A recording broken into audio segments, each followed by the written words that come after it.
Hello बच्चों, आप सभी का स्वागत है आज की क्लास में।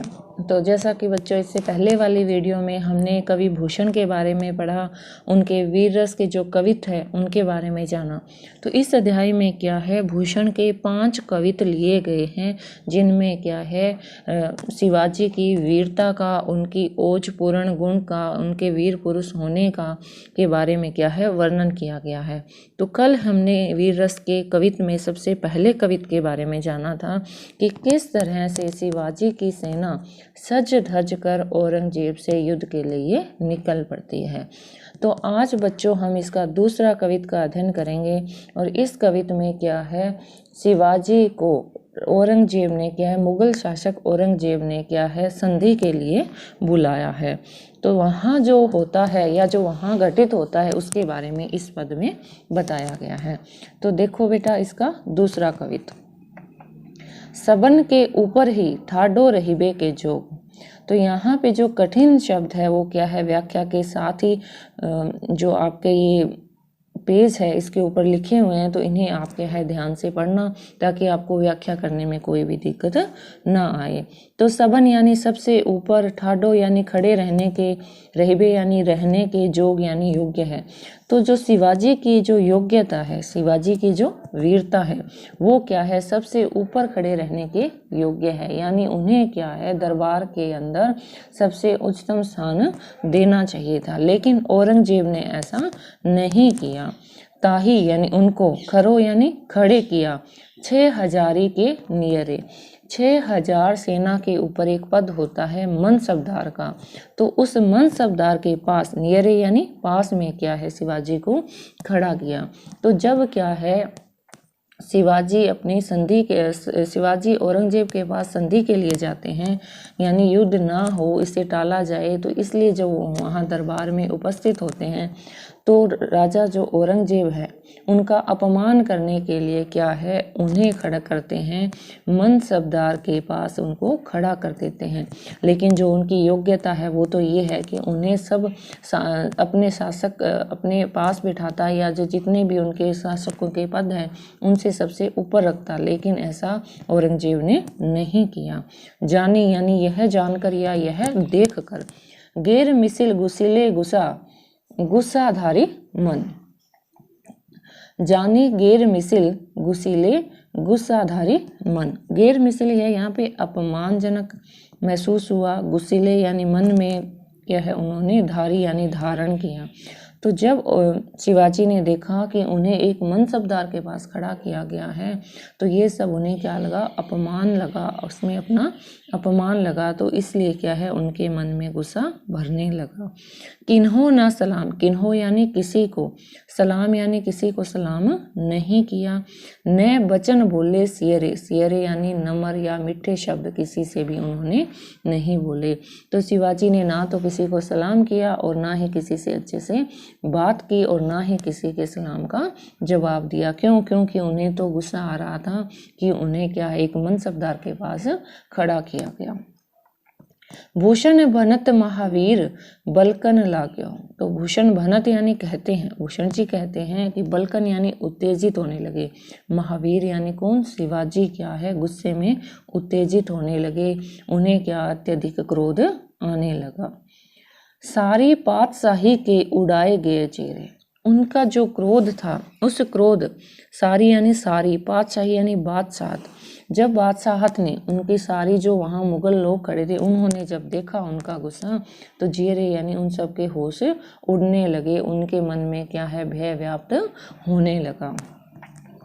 तमकते, तमक यानी क्रोध से, लाल मुख शिवा को निरखी भय।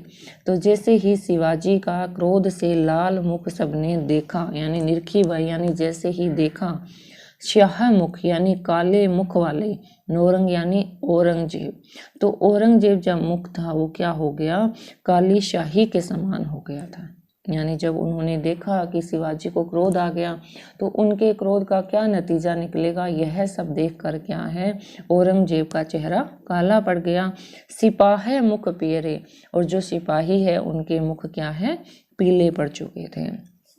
तो इस पद में क्या है, शिवाजी की जो वीरता है उस वीरता को ध्यान में नहीं रखकर औरंगजेब ने क्या है, उन्हें एक निम्न पद वाले अधिकारी के पास खड़ा कर दिया। इससे क्या है, शिवाजी को गुस्सा आया और इस गुस्से के कारण ही क्या है, उनका चेहरा क्या है, लाल हो चुका था। और उनके लाल चेहरे को देखकर औरंगजेब का मुख क्या हो गया, काला, और जितनी भी वहाँ मुगल शासक और जो सिपाही थे उन सब के मुख क्या है, पीले पड़ चुके थे। तो इस कविता में बच्चों अतिशयोक्तिपूर्ण वर्णन किया गया, यानी बात को बहुत ही ज़्यादा बढ़ा चढ़ाकर लिखा गया है। तो इसके विशेष में आप तो एक यही बात लिखोगे, और दूसरी बात कि इसमें अनुप्रास अलंकार है और इसमें क्या है, वीर पुरुष शिवाजी के बारे में वर्णन किया गया है। इसी क्रम में आगे चलते हैं बच्चों।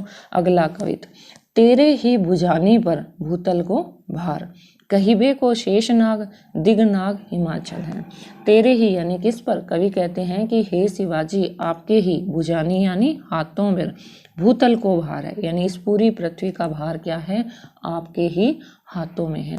कहिबे को, कहने को तो लोग ऐसे कहते हैं कि इस पूरी पृथ्वी को शेषनाग ने उठा रखा है, और चारों दिशाओं को क्या है, दिगनाग यानी हाथी ने अपने ऊपर उठा रखा है, और हिमालय ने उठा रखा है। यानी लोग तो ऐसे कहते हैं कि इस पूरी पृथ्वी का भार शेषनाग, दिगनाग यानी हाथी ने और हिमालय पर्वत ने अपने ऊपर उठा रखा है। लेकिन मैं ऐसा मानता हूँ कि ये सारा का सारा जो भार है राजा शिवाजी ने ही उठा रखा है। तेरो अवतार जग पोषण, यानी तुम्हारा जो अवतार है, तुम्हारा जो जन्म है, वो तो इस संसार के लालन पालन के लिए, भरणहार और इनकी सुरक्षा के लिए ही हुआ है। तो यहाँ जो कवि है उन्होंने शिवाजी को ही इस जग की रक्षा करने वाला माना है। कछु करतार को ना तामधि अमल है, करतार यानी ईश्वर का, अमल यानी कोई भी कार्य नहीं है। यानी इस धरती का जो, धरती पे जो आपका अवतार है वो इस पूरे संसार की सुरक्षा के लिए और उनके लालन पालन के लिए हुआ है, इसमें ईश्वर का कोई भी हाथ नहीं है। तो यहाँ कवि ने राजा शिवाजी को क्या है, ईश्वर की उपाधि दे दी है। शाही तने यानी शाह जी के, तने यानी पुत्र, सर्जा समर्थ्य शिवराज कवि, सर्जा यानी सूरवीर जो होता है तो उसे एक उपाधि दी जाती है सर्जा। समर्थ्य यानी तुम्हारा इतना समर्थ्य है कि शिवराज यानी शिवाजी। भूषण कहत जीवो तेरो ही सफल है, तो भूषण जी कहते हैं कि इस संसार में एक तेरा ही जीना सफल है, क्योंकि तुम इतने समर्थ्य हो, इतने सूरवीर हो कि इस संसार का जो लालन पालन और जो सुरक्षा है वो तुम्हें ही करनी है। तेरो करबाल, यानी कवि कहते हैं कि तुम्हारी करबाल यानी तलवार, करे मलेच्छन की काल है, मलेच्छन यानी जो अत्याचारी मुगल है उनका नाश क्या है, तुम्हारी ही तलवार करेगी। बिन काज होत काल बदनाम धरातल है, इस धरती पर तो क्या है, काल यानी मृत्यु ऐसे ही बदनाम है, क्योंकि जो मृत्यु होगी वो क्या होगी, मुगल शासकों की तुम्हारी ही तलवार से होगी। तो इसमें भी कवि ने क्या है, अतिशयोक्तिपूर्ण वर्णन किया है, शिवाजी की क्या है, वीरता को दिखाया है और उन्हें ईश्वर की उपाधि प्रदान की है, और इसमें अनुप्रास अलंकार भी है। तो देखो बच्चों, जो भूषण की जो कविता है उनकी जो भाषा है ब्रज भाषा है, तो आपको समझने में थोड़ी सी दिक्कत आएगी।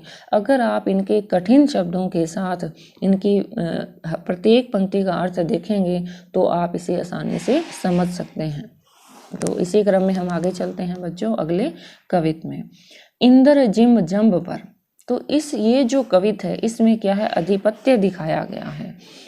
इंद्र का, जिम यानी जैसे, जम्ब यानी अश्रु पर, इंद्र राजा जो इंद्र है उनका किस पर अधिपत्य है, अश्रुओं पर अधिपत्य है।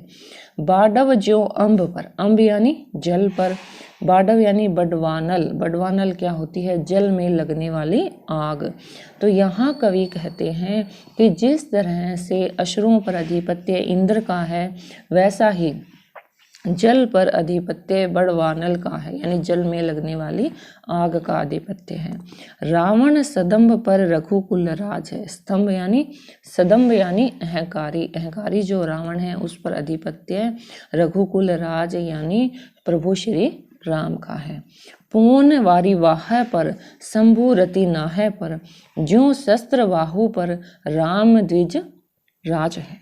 तो यहाँ कवि कहते हैं पौन यानी पवन पर, वारी वाह यानी बादल पर, शंभु यानी प्रभु शिव जी का, रति नहा यानी रति के पति कामदेव पर, द्विजराज यानी ब्राह्मणों में श्रेष्ठ, राम यानी परशुराम। तो देखो बच्चों, इन दो पंक्तियों में कवि कहना चाहता है कि जिस तरह से पवन का आधिपत्य बादल पर है और रति के पति कामदेव पर जो अधिपत्य है वो शिव जी का है। तो शिव जी ने क्या किया था, कामदेव को हराया था, और उसी तरह से बादल को क्या है, हवा एक जगह से दूसरी जगह ले जाती है, तो यानी इस पे अधिपत्य दिखाया गया है। उसी तरह से ब्राह्मणों में श्रेष्ठ परशुराम का अधिपत्य शस्त्र बाहु पर है, दावा द्रुम दंड पर, चीता मृग झुंड पर, भूषण वितुंड पर जैसे मृगराज है। तो यहाँ पर दावा क्या है, दावा नल यानी जंगल में लगने वाली आग, मृग झुंड यानी हिरणों का झुंड, वितुंड यानी हाथी पर, मृगराज यानी शेर। तो इन दो पंक्तियों का अर्थ देखो बच्चों, यहाँ पर कवि कहना चाहता है कि जिस तरह से दावा नल का वृक्षों के झुंड पर अधिपत्य है, उसी तरह से हिरणों के झुंड पर चीता का अधिपत्य है। उसी तरह से कवि कहते हैं कि जानवरों में जंगल का राजा शेर का अधिपत्य किस पर है, वितुंड यानी हाथियों के झुंड पर हमेशा से ये अधिपत्य रहा है। तेज तम अंश पर कान्हा जिमि कंस पर, तेज यानी प्रकाश का, तम अंश यानी अंधकार पर, तो जो अंधकार है उस पर हमेशा प्रकाश का अधिपत्य रहता है। उसी तरह से राजा कंस पर क्या है, श्री कृष्ण का अधिपत्य था।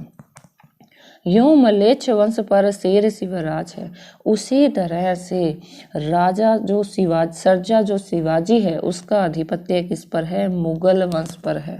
जहाँ पर मुगल वंश है वहाँ उन सब पर अधिपत्य हमेशा किसका रहेगा, शिवाजी का ही रहेगा, क्योंकि वही क्या है, मुगलों का नाश करने वाले हैं।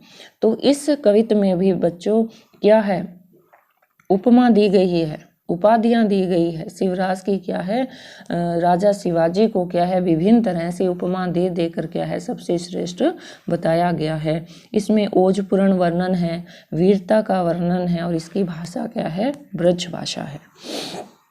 अब देखते हैं बच्चों इसका पांचवा कवित, गरुड़ को दावा जैसे नाग के समूह पर। दावा यानी अधिपत्य है, गरुड़ का अधिपत्य किस पर है, नाग के समूह पर है। दावा नाग जूह पर, सिंह सिरताज को, उसी तरह से नाग जूह यानी हाथियों के झुंड पर, सिंह सिरताज यानी जानवरों में श्रेष्ठ सिंह का अधिपत्य है। दावा पुरहुत को पहाड़न के कुल पर, उसी तरह का अधिपत्य पुरहुत यानी इंद्र का, पहाड़ यानी पहाड़ों पर है।